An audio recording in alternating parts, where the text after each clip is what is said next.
Good morning. It is Tuesday, the 15th of January, 2013. Here's all the news it's worth talking about in Panama today. The banking industry, the stock market, what's the other one here? The Board of Commerce, Chamber of Commerce, and other financial institutions came out yesterday in support of the director of the Superintendent of Market Securities. This is basically the Panamanian version of the SEC. They tried to intervene in the Financial Pacific brokerage house, and then they were shut down by the Supreme Court. And since then, their investigation has been basically blocked by the executive, by the National Assembly, and by the Supreme Court. It's pretty clear that the government is not letting these people who are supposed to be independent do their jobs. They stepped in to keep people, investors, from losing their money in Financial Pacific, and since then they've been blocked, and there have been complaints put against them for supposedly abusing power or abuse of their authority, and those are the cases that the public ministry and the authorities are investigating. So it's pretty damn clear to me that the government is protecting Financial Pacific and going after the people who are supposed to be simply doing their jobs to protect the public, which on the surface of things doesn't seem right. We'll see how that turns out in the long run. Okay, in the Panama America, the Ministry of Health is announcing that they will receive completed 2 new hospitals and 20 of these things they call Minsa Capsi.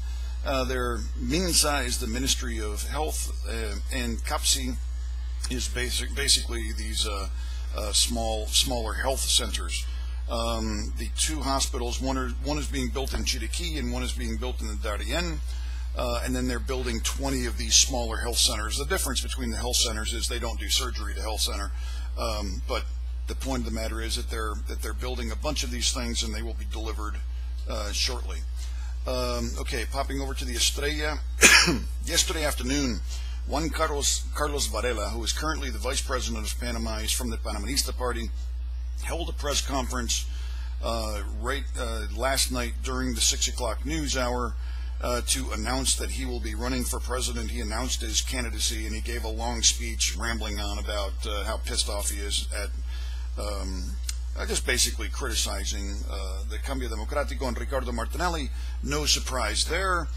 It was kind of funny the way it went down, though, because he didn't have his act together, and the TV news basically cut to him, and they rambled on for 2 minutes. Then they cut out and said, all right, well, that's enough of that crap. We'll basically give you a wrap-up when, at the end of the news hour when he's done rambling. So the more I see Varela, the more I see a person who's fighting for some kind of trying to make himself legitimate in this race. If he gets 10% of the vote as a candidate, I'll be amazed. Okay, here is in the Critica. There was an attempt over the weekend to kidnap a journalist, Guillermo Antonio Adames, in the neighborhood of El Carmen, right in the middle of Panama City in Bella Vista.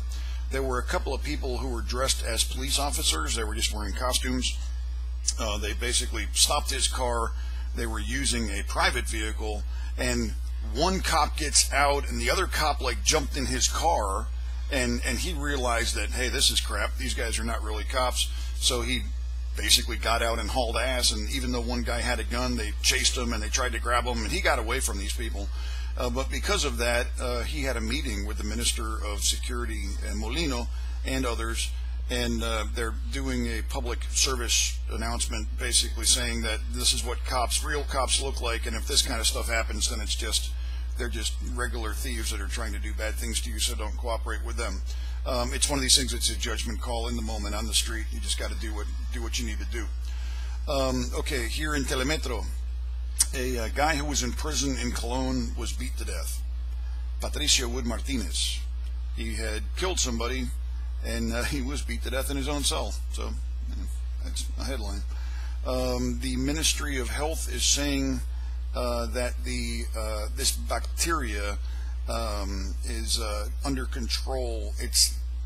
I'm not going to be able to say this. Clostridium difficile It's a bacteria that gets in your gut and gives you, endless diarrhea. It's one of these antibiotic resistant bacteria that are in hospitals, and they're saying that it's under control in Cologne. Well, they've had 10 cases. 10 people have died already in Chiriquí, and there's another 50 that are infected with this thing. So it's one of these hospital infections that's going around, and it's been in the news for months. Okay, in the Siglo, they have postponed the fines. Remember, they were going to put a $20 fine on you if you showed up at the toll booth in the Southern Corridor and didn't have your card to pay the toll. Well, they've pushed that back because now there's a question as to whether or not that's legal. Because I guess legally, if you pull up to a toll booth and someone says, "Give me $1," you can say, "Oh, I'm sorry, I don't want to pay $1. I'd like to go around now." So that can happen. At this moment, the current traffic law does not allow for them to apply a fine against you if you don't pay with a card. It's simply not in the law. It's something that somebody had a great idea, or not a great idea, but somebody had the idea if they pull up and then they don't have the money on their card, then we'll fine them. Well, wait a minute, you can only apply fines that are in the law. So, okay, hold on there. Anyway, they're going to go back at that one. There was a Salvadoran who was arrested at the airport because he had $30,760 without declaring it. In Panama, the drugs go north and the cash comes south, and they do everything they can to try to smuggle large amounts of money back down from drug trafficking. So they move the cocaine north and the money comes back down south. And lately they've been like rolling up $800 in a wad and then wrapping it in a condom or whatever and swallowing it and then flying. So this guy got busted with almost $31,000 in cash.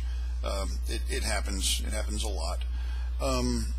And then Saul Mendez, who's from the Suntrax, came out and said that they should investigate the labor accidents on the construction sites. In this case, I am in agreement. I find it strange because I find myself in agreement with Saul Mendez from Suntrax. However, that I believe that when someone gets hurt on a job site, then there should be an investigation, and there should be corrective action taken. Find out what happened. Was it just an accident? Were all the safety measures in place? Did a piece of equipment simply fail? I mean, shit happens, but still, at the same time, if the workers are working in unsafe conditions, then they should be protected to a reasonable degree. Okay, that's it. I'm done. I'm out. That's all the news that's worth talking about today, Tuesday, the 15th of January, 2013. Have a great day.